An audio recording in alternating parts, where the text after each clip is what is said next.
Bienvenidos a Recordando Historias con Auri Cuello y Disney Gómez. En este programa recordaremos y analizaremos historias que han marcado nuestro pasado, ya sea como dominicanos o como humanidad. El día de hoy estamos hablando sobre Rafael Leónidas Trujillo, un nombre que resuena en la historia de la República Dominicana, evocando tanto progreso como opresión.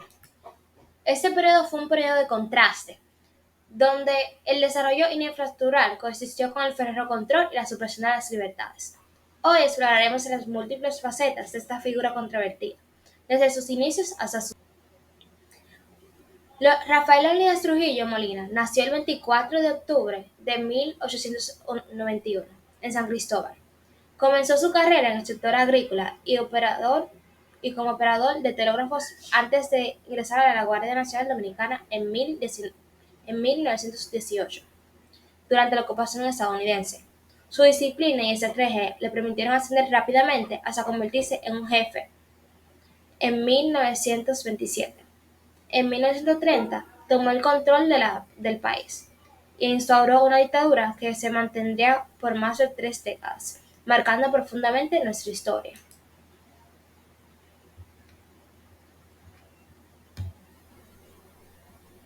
En este reportaje es un viaje al pasado, un intento de desentrañar los misterios de un hombre que moldeó el destino de un país.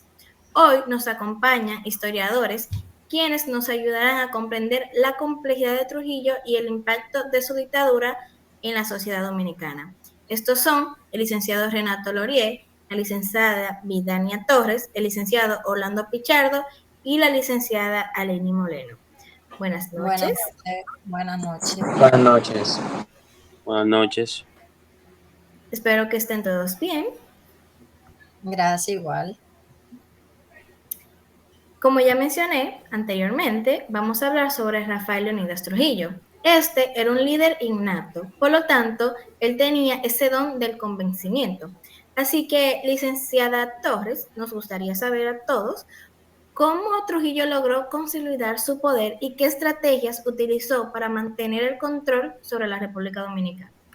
Bien, sabemos que la República Dominicana vivió una profunda crisis política y económica cuando Trujillo aprovechó la inestabilidad para dar un golpe de Estado que cambiara el curso del país para siempre. Con el apoyo de las fuerzas militares, Trujillo derrocó al presidente Horacio Vázquez, quien había llegado al poder en 1924. A través de una maniobra estratégica, Trujillo se presentó como un hombre fuerte y capaz de devolver la estabilidad a nuestro país, ganándose así rápidamente el apoyo de sectores clave, incluyendo el élite militar y económico. Con el tiempo, su figura fue ser un líder autoritario que no solo asumió el control total del gobierno, sino que también instauró un régimen de carácter personalista. Y ahí es donde entra la pregunta que me acabas de hacer, Gómez, que Trujillo contribuyó una dictadura que duró más de 3 décadas, transformando así una profunda política y sociedad dominicana. Básicamente lo que él buscaba a través de sus estratégicas era consolidar su poder a través de una combinación de tácticas militares, toda la manipulación política, el control social, y tras de ese golpe de Estado, Trujillo no solo utilizó su puesto como jefe de ejército, sino que también lo utilizó para asegurar básicamente su dominio.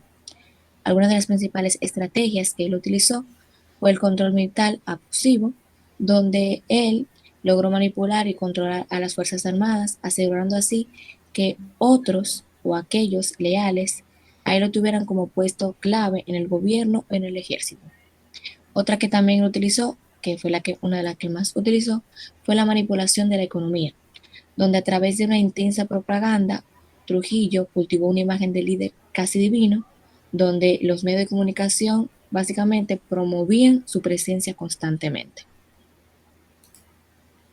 Ya sabiendo Perfecto, todo muchas esto, todo cómo Trujillo consolidó su poder y qué estrategias utilizó, ¿cómo cree usted, licenciado Laurier, cómo afectó la represión y el control de Trujillo a la vida cotidiana de los dominicanos durante este régimen? Bueno, la represión de Trujillo convirtió la vida cotidiana en un ambiente de constante vigilancia y temor. Su régimen utilizó una extensa red de espías y delatores conocidos como el Servicio de Inteligencia Militar, lo que impedía cualquier crítica o disidencia.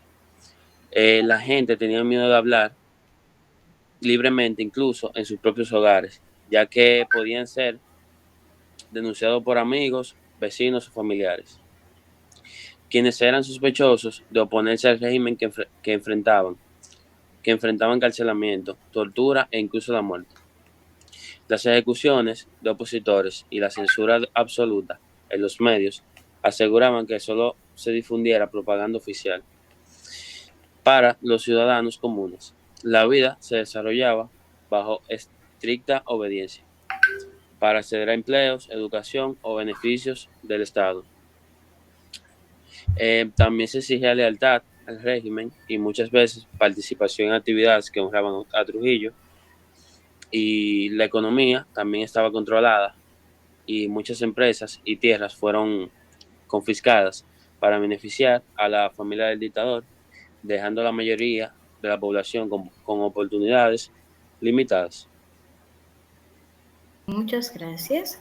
Y como escuchamos anteriormente, Trujillo utilizó diferentes estrategias para consolidar su poder. Eso significa que utilizó la educación y la cultura. Entonces, ¿cómo Trujillo logró utilizar estas dos cosas, la educación y la cultura, para mantener su poder y promover su culto a la personalidad? Ok, bien. Bueno, Trujillo convirtió la educación de propaganda para consolidar su control sobre el país. En las escuelas, los libros de texto fueron modificados eh, para ensalzar su figura. También presentándolo como el benefactor de la patria y el único responsable del progreso del país. Los niños aprendían canciones y poesías en su honor y se les enseñaba a venerarlo desde una edad temprana. Además, se cambió el nombre de ciudades, calles e instituciones en su honor. Por ejemplo, la capital de Santo Domingo fue renombrada Ciudad Trujillo. Se eligieron monumentos y estatuas en todo el país y se establecieron también festividades oficiales dedicadas a celebrarlo. La prensa, el arte y la literatura fueron estrictamente controlados para difundir su imagen como líder supremo.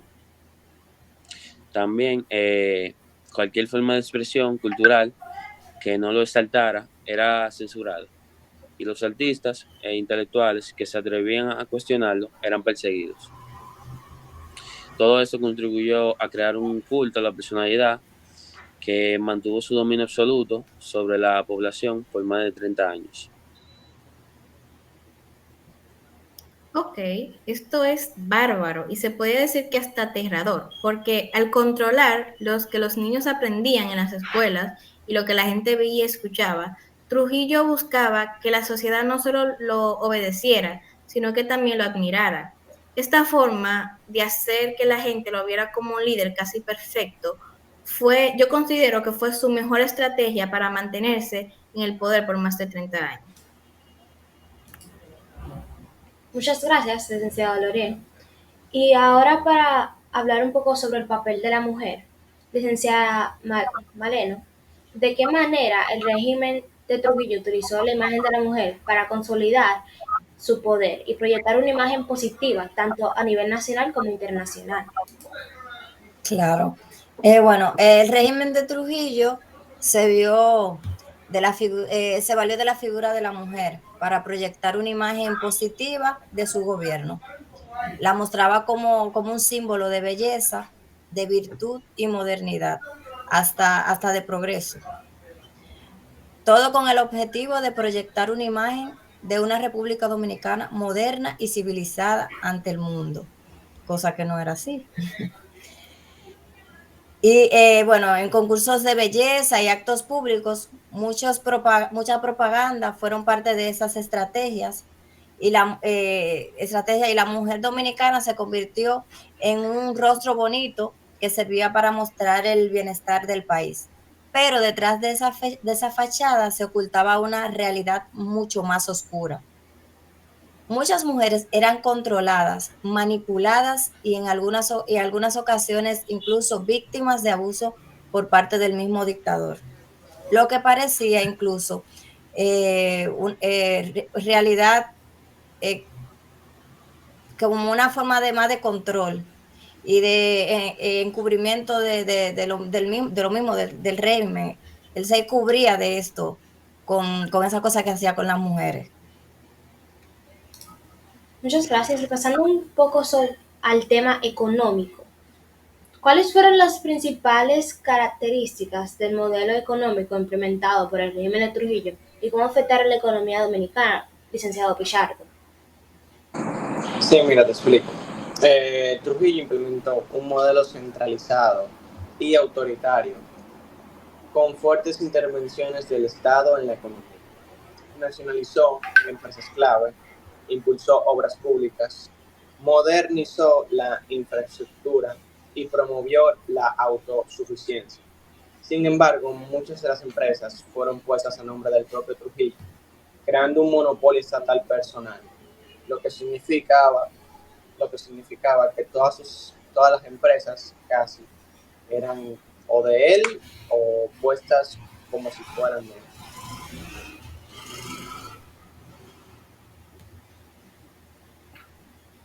Ok. Y a pesar del crecimiento económico durante la dictadura de Trujillo, ¿por qué se afirma que no hubo una distribución equitativa de la riqueza? Bueno, te explico. Aunque la economía creció, la riqueza se concentró en manos de Trujillo y su familia, y también alguno que otro llegado a él.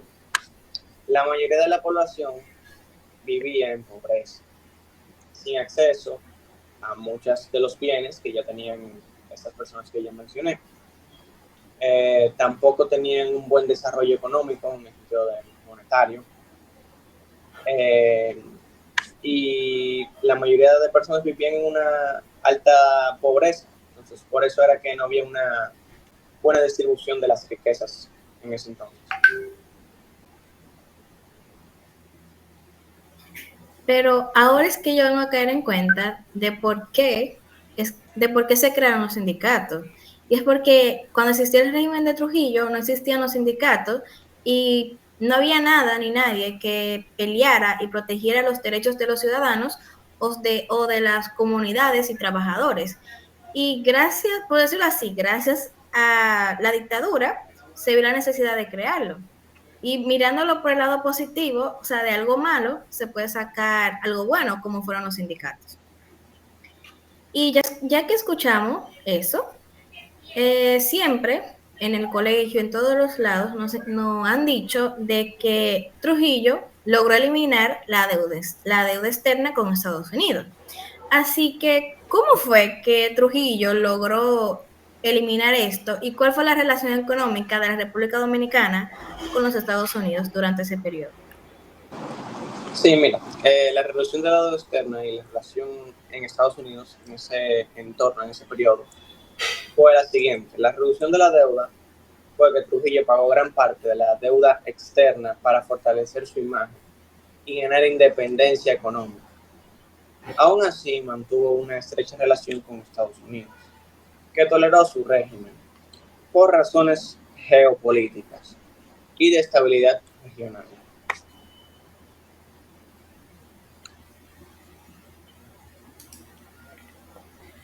Otro aspecto muy importante fue el racismo institucional. Licenciado Loriel, ¿de qué manera el racismo y la masacre de Perejil impactaron a la sociedad dominicana y en la relación con Haití? Bueno, la masacre del Perejil, ocurrida en el 1937, fue una de las expresiones más brutales del racismo, impulsado por Trujillo. Eh, Ordenó el asesinato de entre 9.000 y 20.000 haitianos en la frontera dominico-haitiana, utilizando el idioma como criterio de ejecución. Los soldados obligaban a los sospechosos a pronunciar la palabra perejil y si tenían acento haitiano, eran asesinados. Este genocidio no solo impactó a la comunidad haitiana, sino que también reforzó un sentimiento de xenofobia y superioridad racial dentro de la sociedad dominicana, promoviendo la idea de que la identidad nacional debía distanciarse de la influencia haitiana. A nivel internacional, la masacre dañó la imagen del país y generó tensión con Haití, que exigió indemnizaciones. Las relaciones entre ambas naciones se deterioraron aún más, y hasta el día de hoy la discriminación contra los haitianos sigue siendo un tema muy relevante en la sociedad dominicana.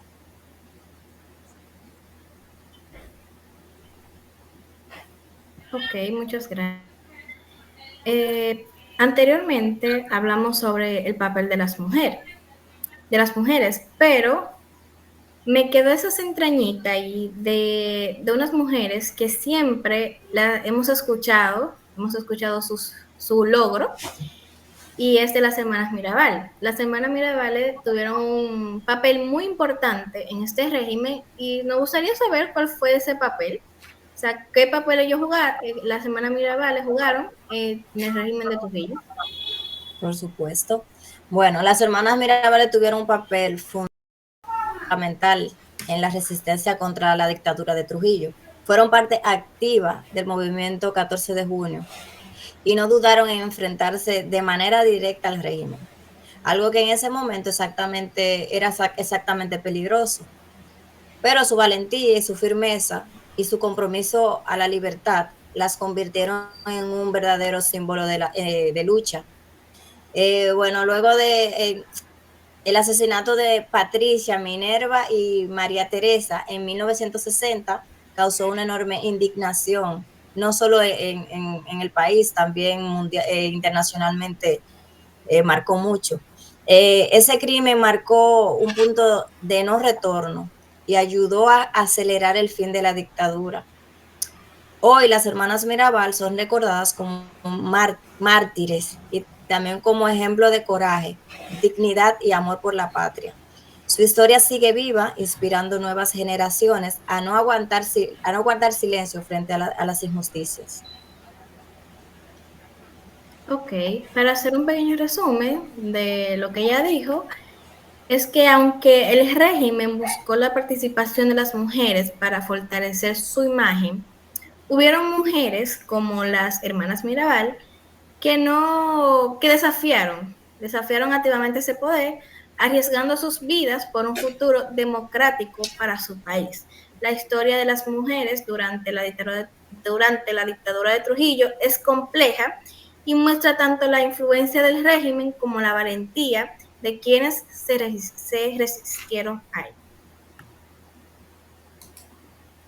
Ya para terminar ese recorrido, muchas gracias en realidad. Licenciada Torres, esa pregunta sí me había tenido en duda. Pero ¿de qué manera el régimen de Trujillo eliminó la oposición política y el papel que jugó el miedo en el mantenimiento de su dictadura? Bueno, sabemos que uno de los pilares fundamentales del régimen de Trujillo fue la eliminación de toda forma de oposición política. Desde su inicio, el mandato, el dictador empleó el poder del Estado para básicamente imponer un sistema de represión brutal basado en la violencia, el miedo y el terror psicológico. A través de mecanismos sistemáticos del control, Trujillo consolidó su autoridad, eliminando cualquier intento de oposición. Para lograrlo, él utilizó varias tácticas, las cuales hicieron que se caracterizaran por la eliminación sistemática. Desde los primeros días de su gobierno, Trujillo usó el poder del Estado para suprimir cualquier intento a la hora de desafiar su autoridad, empleando medidas extremas de represión política y psicológica. Básicamente, una de esas tácticas o medidas que él utilizó fue la represión sistemática, donde él utilizó a la política secreta Simón Bolívar para vigilar o reprimir, ya sea eliminar cualquier crítica. Él empleó amenazas, secuestros para silenciar a los opositores. También muchos fueron torturados y asesinados. Básicamente se podría decir que fueron herramientas comunes para acallar a los opositores. Otra medida que él utilizó, que fue los asesinatos y persecución, los cuales muchos fueron de los opositores políticos que fueron arrastrados, torturados y ejecutados. En el caso más famoso fue el asesinato de las hermanas Mirabal, conocidas como las mariposas, quienes fueron asesinadas por su activismo en contra de la dictadura. En resumen, el miedo fue su principal herramienta de control, creando una sociedad que vivía en silencio bajo a un temor psicológico. Ok. Y ya que hablamos sobre la vida de Trujillo y lo que hizo en la dictadura, vamos a hablar de su muerte y de lo que pasó después. La muerte de Trujillo, el 30 de mayo de 1961, puso fin a más de 3 décadas de una dictadura que marcó profundamente la República Dominicana. Aunque su régimen dejó cicatrices difíciles de sanar, su caída abrió las puertas a nueva etapa en el país.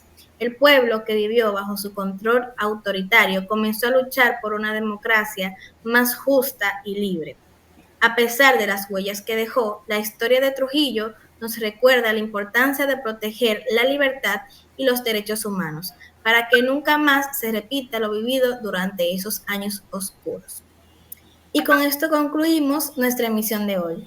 Esperamos que la información que les hemos presentado les sea útil para comprender mejor los eventos que nos rodean y les recomendamos mantenerse informados a través de fuentes confiables y formar sus propias opiniones de manera crítica. Muchas gracias en realidad a nuestros invitados por compartir su conocimiento.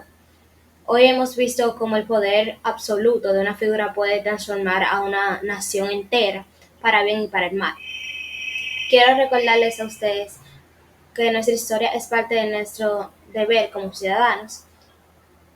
Muchas gracias en realidad a cada uno de ustedes por poder asistir a este programa. Esto fue Recordando Historia. Hasta la próxima. Que tengan una buena noche. Bye, Gracias por la invitación. Gracias. Muchas gracias.